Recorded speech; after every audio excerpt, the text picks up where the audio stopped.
All right, everybody, welcome to Q&A Tuesday. Yay! You guys send me some great questions. So I have, I don't know, more questions than there are Tuesdays in the year, I think. But, you know, not to worry. I'm sure we'll cover as many as we can on this YouTube channel, MJ's Learn Tarot. So the question I'm getting from Marianne today is, how do I ensure I get the most accurate reading possible? So underneath there is a little bit of anxiety. I can feel that. But here's the way to kind of remove anxiety from the situation and be able to just focus on what you're getting. Number one, I want you to ask a good question. And when I say that, I'm going to drop, I wrote a little list of great questions to ask when you're reading tarot.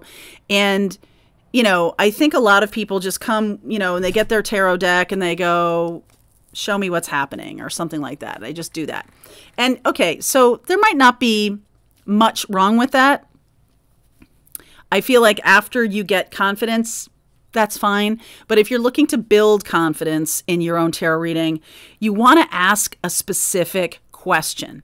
So the best questions I feel have to do with my effort, or what can I do around this particular situation if I'm looking for love? What's my approach to this situation? If you really want to get some guidance that's very targeted, you want to ask about something. The only thing you can control is yourself, right? Your actions, your movements. And so, you know, what's my approach? If I'm looking for love right now, what's my approach, right? You want to ask some good questions. I wrote a piece for the Learn Tarot class, for my tarot class. I wrote a piece about, you know, here's some good questions to ask. So I'm going to drop that in the description box for you guys, okay? So do yourself a favor and ask really good questions. The second part of this is to have a spread that's relevant to the situation. So I use, you know, my own daily spread on the channel. I've been using it for 30 years. I'm very used to it. It's either, you know, past, present, future, or me, them, and us, right? I know exactly when I'm looking at it because I'm so used to it.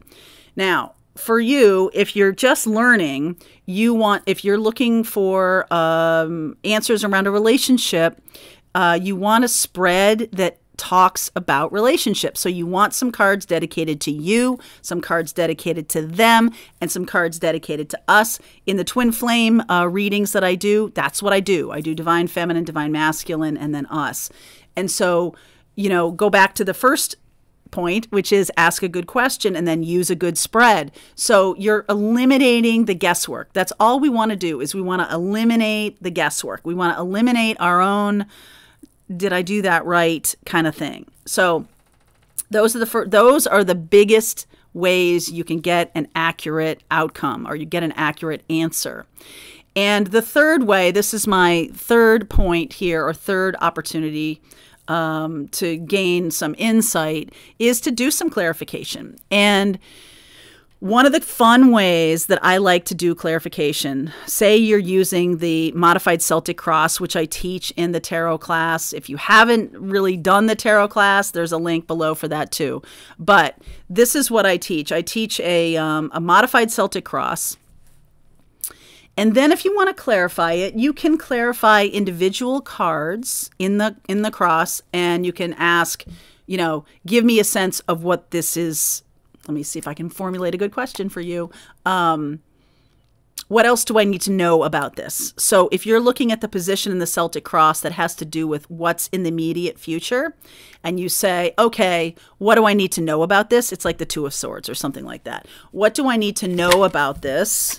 I get the Six of Pentacles in reverse. What that tells me is, hey, I'm really blocking my generosity or being or receiving. I'm blocking giving and receiving. I'm jammed up where that's concerned. Okay. I'm jammed up where that's concerned. And it's something to work on for myself. I need to balance myself in terms of giving and receiving.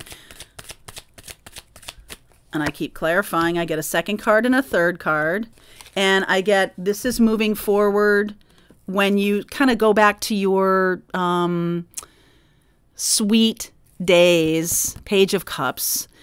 When you go back to the sweet days of like not being transactional about things, not being like, it's all about the Two of Swords and the Six of Pentacles in reverse is all about, well, if I give to you, you must give back to me. It's like very transactional. But this is saying to me, it's about being a little more generous or a little more open to the opportunities that are coming along so that you give unexpectedly, you receive unexpectedly. All right. So that's one way of clarifying.